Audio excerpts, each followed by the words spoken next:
It's time for some carbon-based gaming.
Hey! Hey you! Let me see what you've got under there. Go on, go on. Show me your... Pecker! Wait, do you even have a pecker?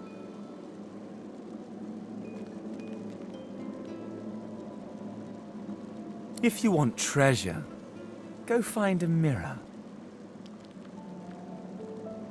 Now get your glittering bones away from me.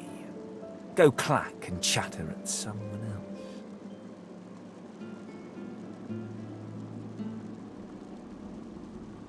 Oh, please. As if your lonely old bones could do anything to hurt me. Now get your glittering bones away from me. Go clack and chatter at someone else. Until next time.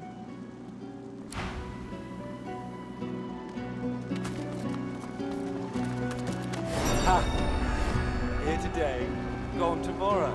An illusion. Life's a dream. This fellow must be quite proud of himself.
Clever.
Didn't I tell you to leave? Wasn't...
Poor idiot.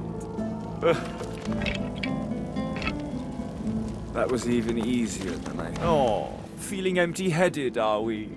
I'd ask if you were born yesterday, but you're clearly a little older than that. Ha! That was even easier than I thought. That was even easier than I thought. That was even easier than I thought.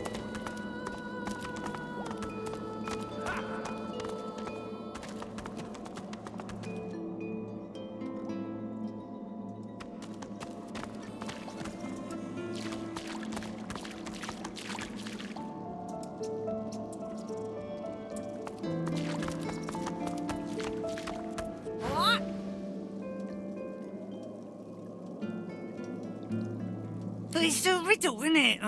A conundrum. What's it you'll have to solve?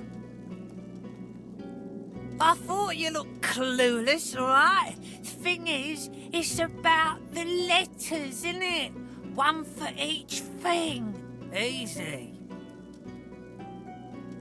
Well, it takes one to know one, mate. Well, nice to meet you too.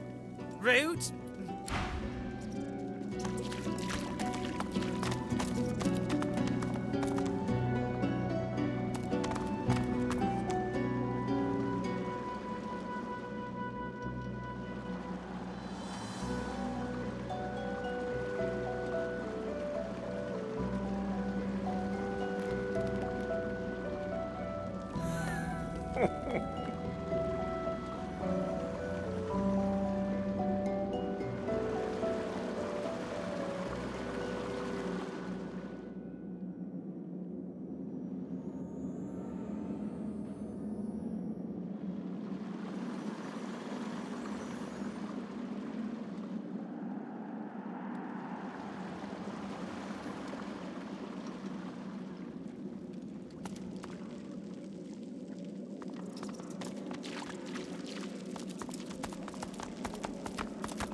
You see yourself in the mirror. It's quite a sight.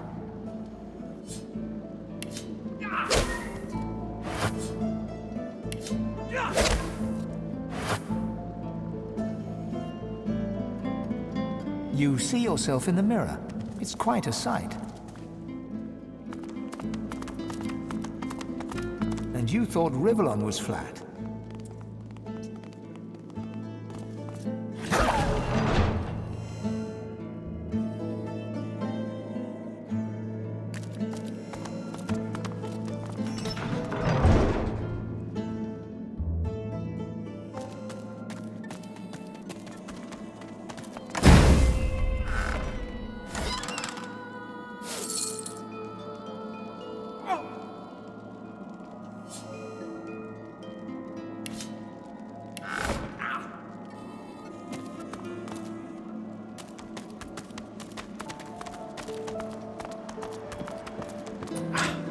Locked.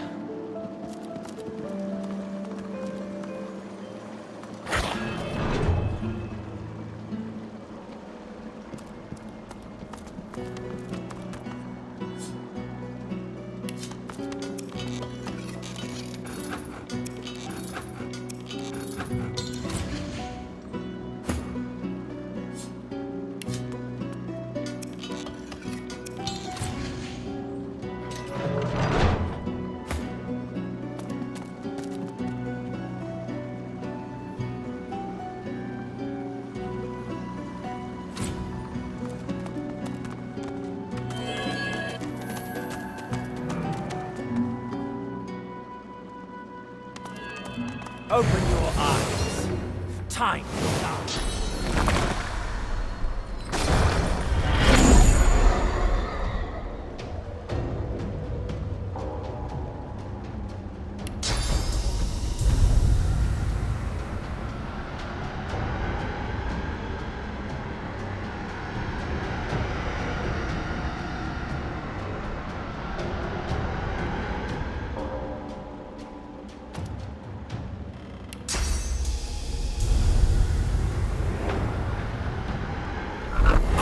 Yield to none.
Reveal yourself.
Now you see it, now you don't.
As you pick up the ring, you feel a cold, dark pain shoot up through the bones of your arm. Your mind itches.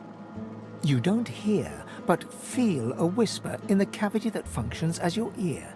It tells you to slip the ring onto your finger.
The ring just got tighter. A lot tighter.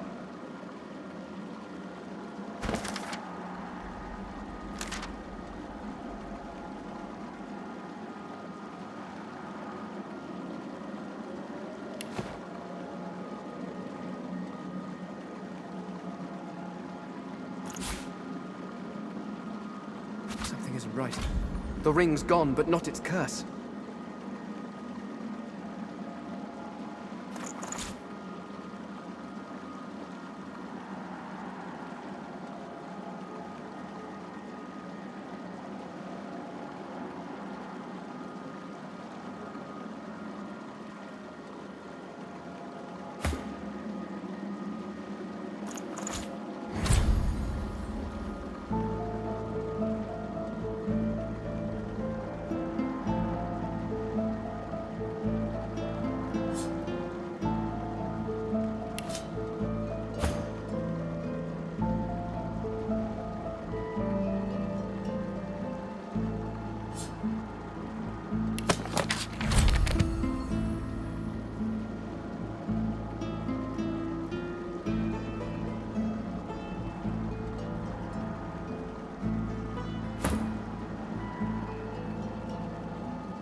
That's plenty.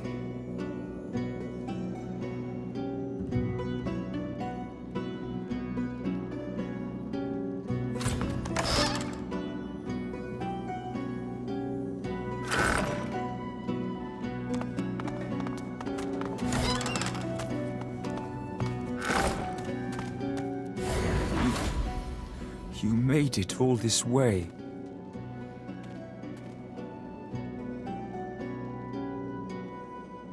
He trembles and seems to shudder with a quiet sob. I'm cursed, you know. Bloody Braccus bound me here to protect his vault. He has my soul in that jar just there, and I can't leave without it. As long as the jar stays unbroken, I can never truly die.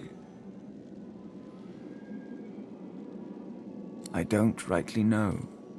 This was the Source King's way. Befriend you, then destroy you.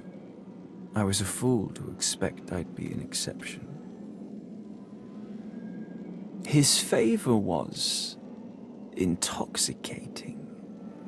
That's no excuse, but it is the reason. Really? You would? He drops to his knees before you and grabs onto your feet with both hands, head hanging. Thank you.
Look at that one.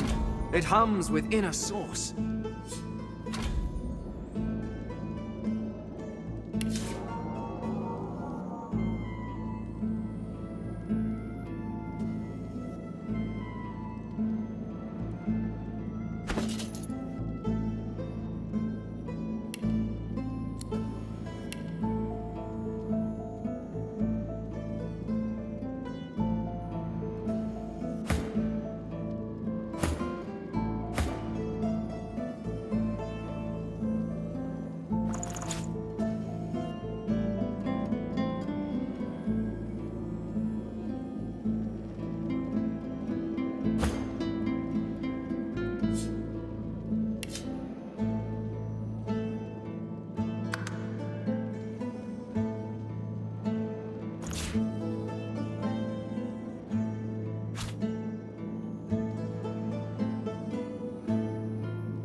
The jar on the plinth before you seems ancient, but is in surprisingly good condition. It's covered in pictograms that you can't understand, but you're sure you just saw one of them move. The pictograms spin to life, and you're dragged into a dream. You see the lizards of the ancient empire turning their backs on you, casting you out into the wilderness. As you roam, the human apes turn away from you, all but one. One smiles, one opens his arms, one says he'll take you home. Braccus Rex. He promises power for a price. He picks off your golden scales, one by one, stripping you down to the bone. He promised you a crown, but all you got was shackles. You try to fight, try to reclaim what's yours, but a woman takes you by the hand and leads you to a tower. He promised he'd take me home, you cry.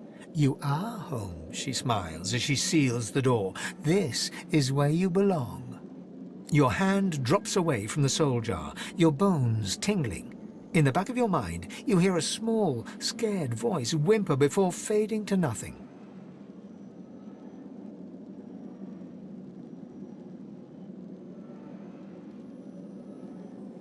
As you reach into the jar, the source flows into you. The power is overwhelming, warming the cold spaces between your bones. You blink, and for a split second, you're looking through the soul's eyes. You see a locked dungeon, cards scattered on a table, and a pair of skeletons. The image only lasts a moment, and then you're back, the empty soul jar in your hand, while its power pounds through your body. The long-dead lizard's visions fade.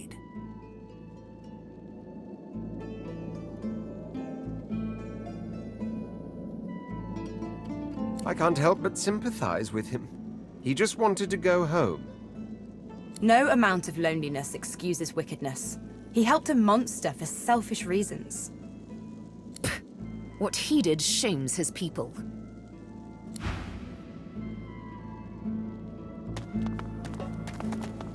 This jar glitters and glows.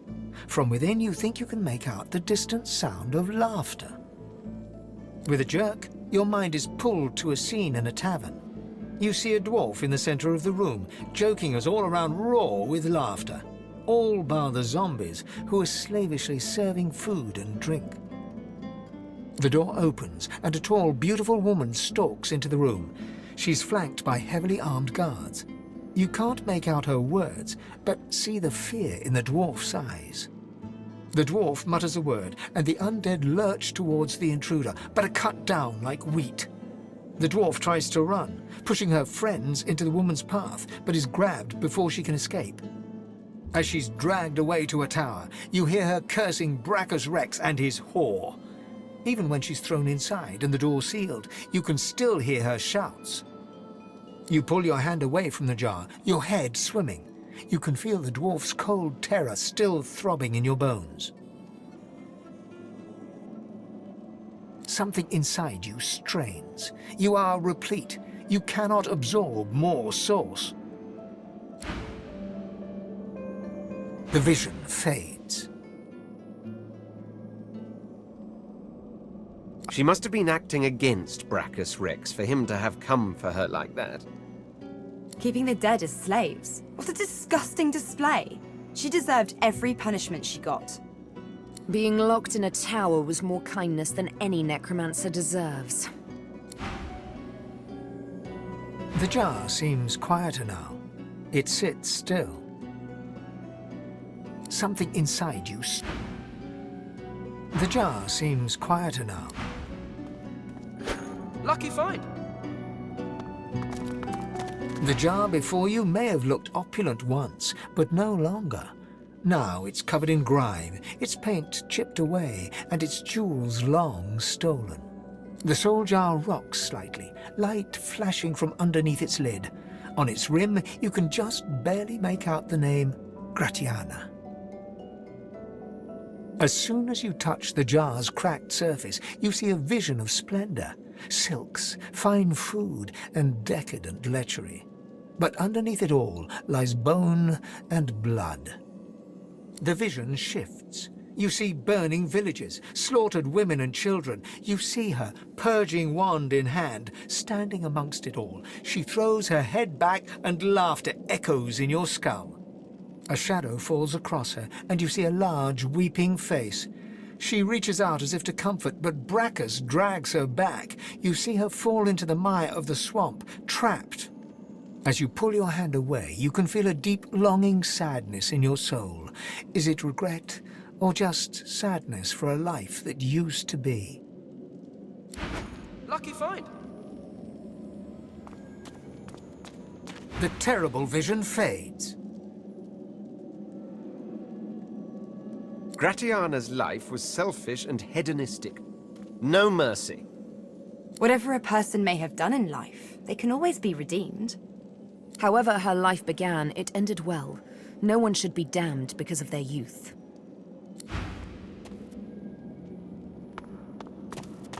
A soul jar rests between two fallen columns, emanating a faint odor of seaweed and timber.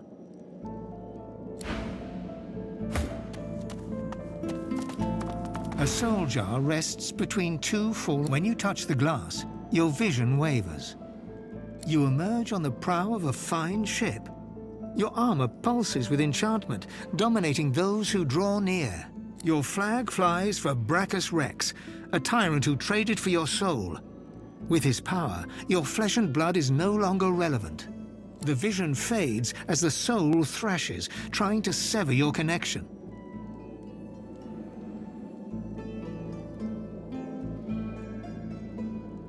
In the end, greed masters you. You seek out the tyrant's vault to retrieve your soul, but Braccus is ready with a trap. Thus imprisoned, you can only dream about what is out of reach. Your soul and that alluring armor. The vision shatters as the soul squirms away from you, curling up in the bottom of the jar. The soul jar pulses with trapped life force. The soul flutters in fear, but with a source collar gripping your neck, your hunger cannot be sated. The soul jar pulses with trapped life force. Lucky find.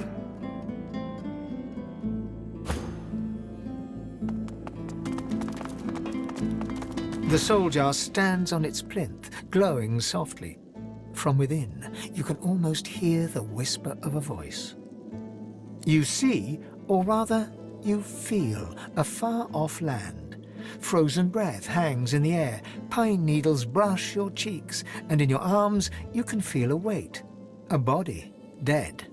But you have hope. Your vision swims. You're older, but perhaps not wiser. You march at the head of a shambling host, the enemies of Braccus Rex melting before you. The scene twists again. Now Braccus stands before you, a beautiful woman at his side. You lash out in treasonous rage, but cold arms bind you. You're sealed away in a tower. Your screams fill the darkness. You feel a jolt and open your eyes to see the soul jar before you, lying still in the vault. Your hand falls from the jar and grips the pillar as you try to calm your ragged breathing. Nice. The necromancer's memories fade to black, but the feelings remain. They may have been a necromancer, but they did not feel evil. Misguided, perhaps. Anyone who marches at the head of an undead host deserves whatever punishment they get. One must wonder how many more lives they took, how much more misery the scum caused.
The deity's head and hands are missing, severed as if by a sword. You can't tell if this was meant to be symbolic somehow, or a mere act of vandalism. As you take in its chiseled details, you have a vision. The statue comes to life and embraces you awkwardly with its broken arms. Unable to resist, you're flown away into an endless dark. That shrine seems to have brought me here. What is this place?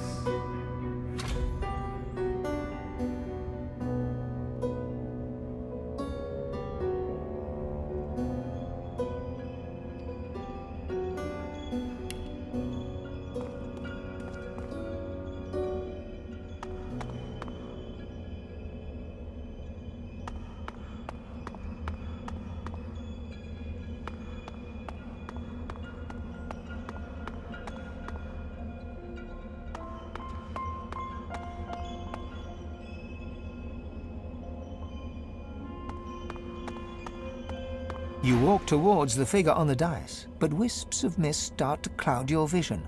With each step, the mist gets thicker, hiding the figure from sight. Fane? Fane! You push through the fog, chasing the voice at breakneck speed. You trip and start to fall, but catch yourself against a bookcase? You look around in shock as the mist clears. You are standing in a library. Your library. You hear a cough behind you and turn to see your assistant, Harina. She hands you a thick book, Observations on the Universal Veil. You look at her in confusion as she explains, "You asked me to bring you your research, Master Fane, for your guest." As you walk through the library, Harina expresses her condolences. It is a shame that the king forbade further investigation into the veil. It was a fascinating topic. She leads you to a door, your study, and pushes it open to introduce your visitor. You step through the door and see the Lady Amadia, one of the 7 lords. Oh, please, there is no need for ceremony or dusty titles. You may address me as Amadia. I must say, you created quite a stir earlier, dear Fane. The other lords and I were quite impressed with your research. We believe the king's decree that you should not investigate the veil was misguided. We would like to view more of your research. And I see you have already brought me some reading material. Kindly give it here, my boy.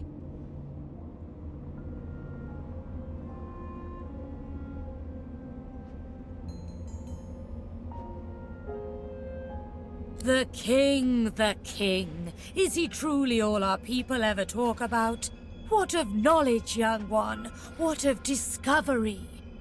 She snatches the book from your hands, thumbing through it, engrossed by your research. Yes, quite fascinating. A barrier of pure source. Do you truly think this veil is the key to unlocking a new future?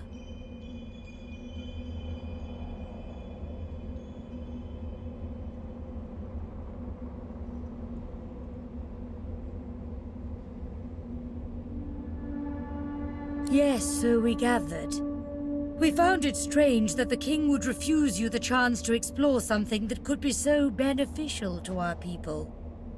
But perhaps there are still paths we can walk. Perhaps. There is a crash of timber behind you, and you can feel hands grabbing you. You are dragged backwards as Amadia screams. The screams fade to nothing, as does the scene before you. You're standing on the cold, glowing stones once more, with Lady Amadia before you. Fane, darling Fane. I had to know. I had to be sure. If you were not who you claimed, it could have been a disaster.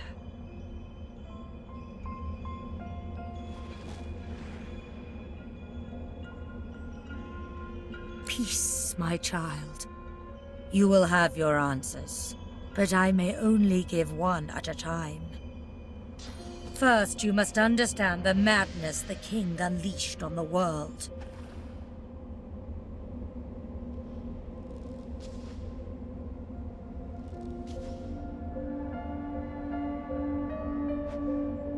Ah, but we are gods. We ascended beyond our previous forms. But we had no choice. Not after what we discovered. We know why the king forbade your research. He already knew about the Veil, Fane. He was draining its power, leeching from it to build up his own strength.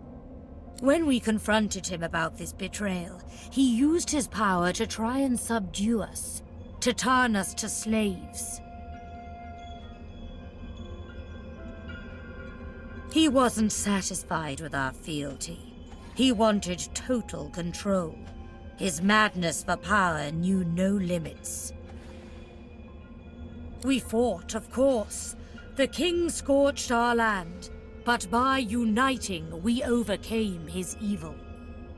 He was banished beyond the veil he had tried to subvert, but our victory was hollow.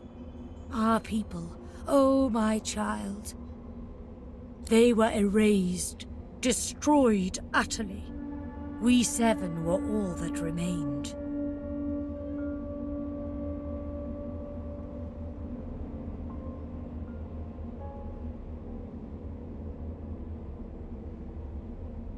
I fear that it is. But you must steel yourself. The fight is not yet done. For centuries, the king has been searching for a way back into our world. And beyond the veil, he found the force that could help him do it. The Void. The moment we discovered the Void, we understood the veil was created to hold it at bay by powers even more ancient than us. But thanks to the king, that evil has been seeping through the cracks. We have contained both ever since. But now, alas, they are winning. I fear we are no longer united. I fear, well... Amadia turns and gestures to the scene behind her. Down below, you can see the 6 other gods fighting, clawing at each other, everyone desperately trying to get the upper hand. Over the centuries, the drip of void into this world corrupted the others while they played with their mortal races. I fear it is too late for them. For us. But you, Fane, you have been untouched by it all. The world needs a power to protect it, and you are the key, Fane. But you have fallen so far. You will feel whole once again, child. You have my word. I will guide you, but first you must return to the world and escape that island. But you will return more powerful. As your first step towards righting the wrongs of this world, I grant you my blessing and give you the ability to bless in turn. Amadia stretches her hand out, and you feel a warm glow spread through your bones. You feel a sensation that you have not felt in a very, very long time.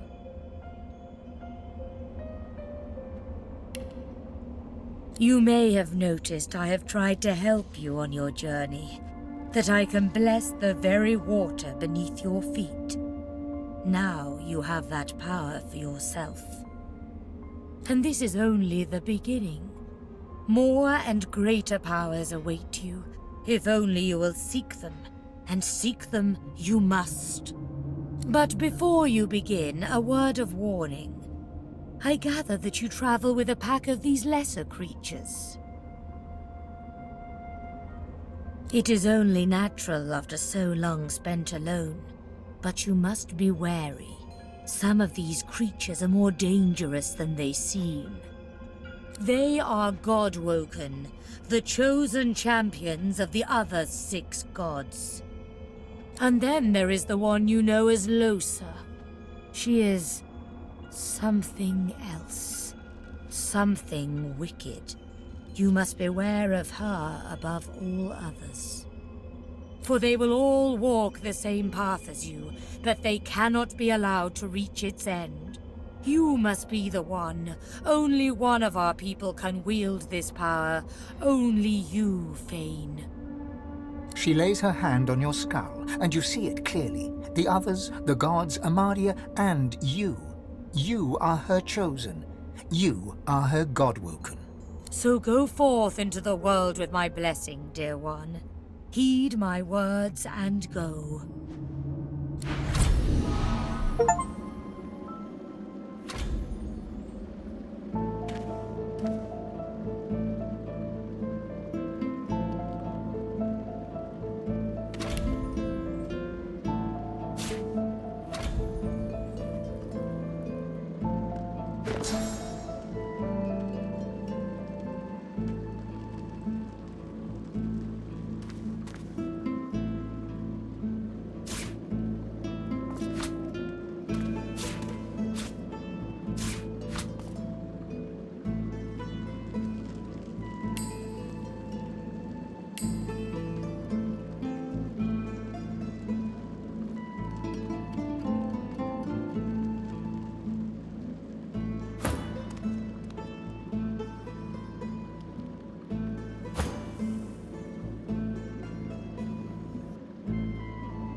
Bloody ring. It's loose. Get off me and stay off.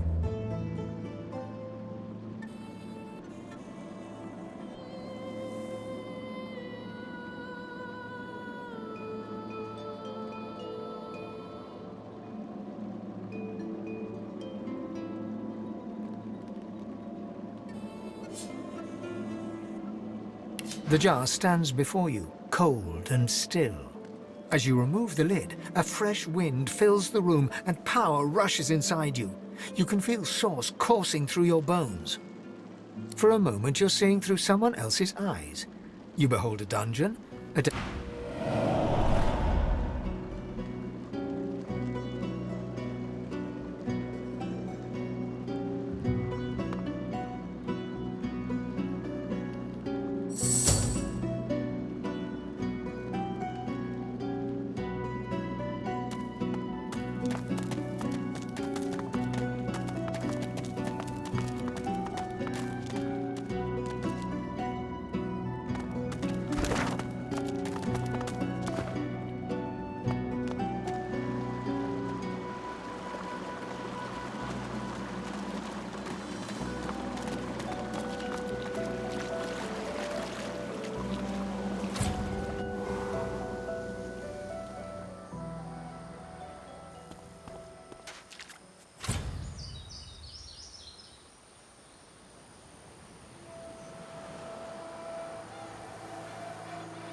I've spotted something.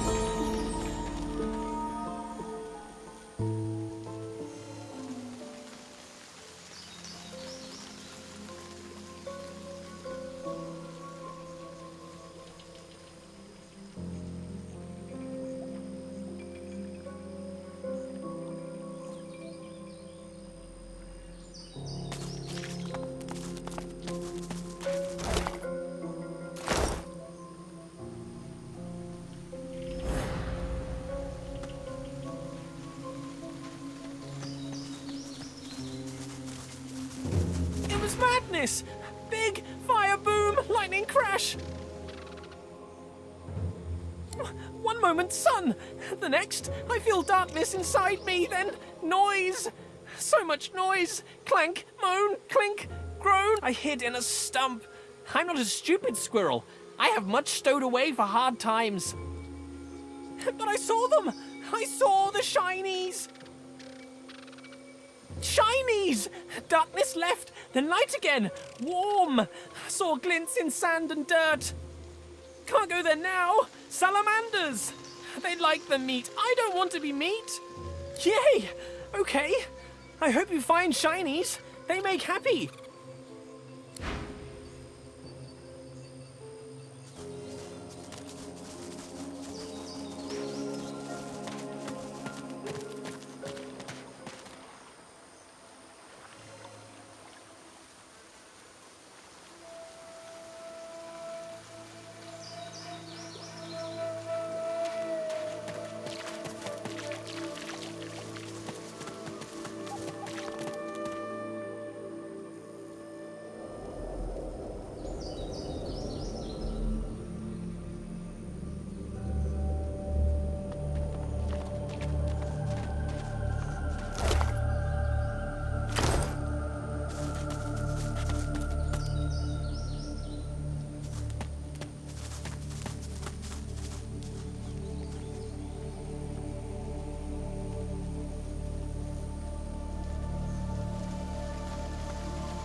yield to none.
None.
Your gaze wanders over the solemn stone face that overlooks the shore.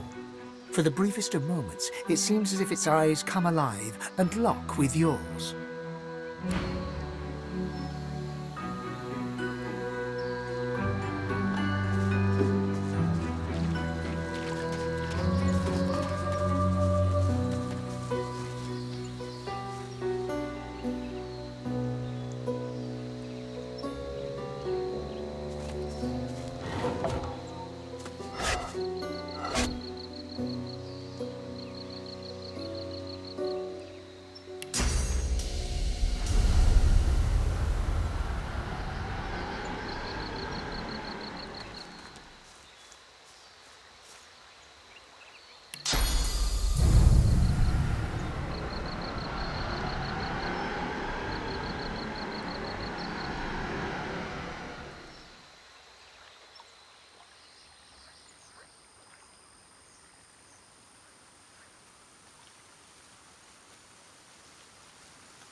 I can't bear the burning any longer. Please save us!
Now, that's a trap.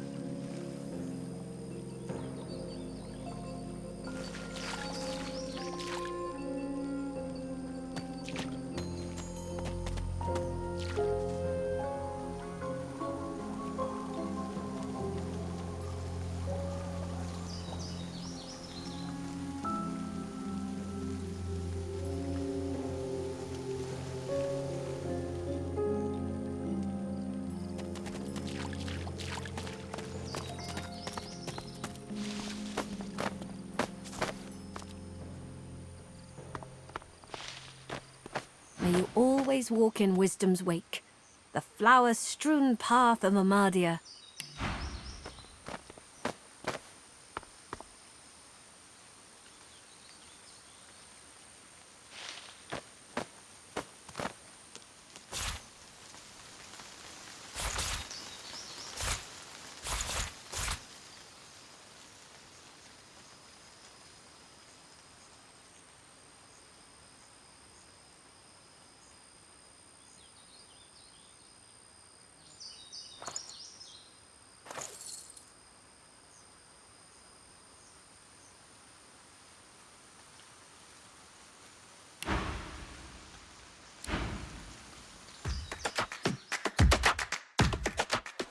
If you enjoyed that video, please like and subscribe for more. Or consider checking out one of the related playlists on the channel.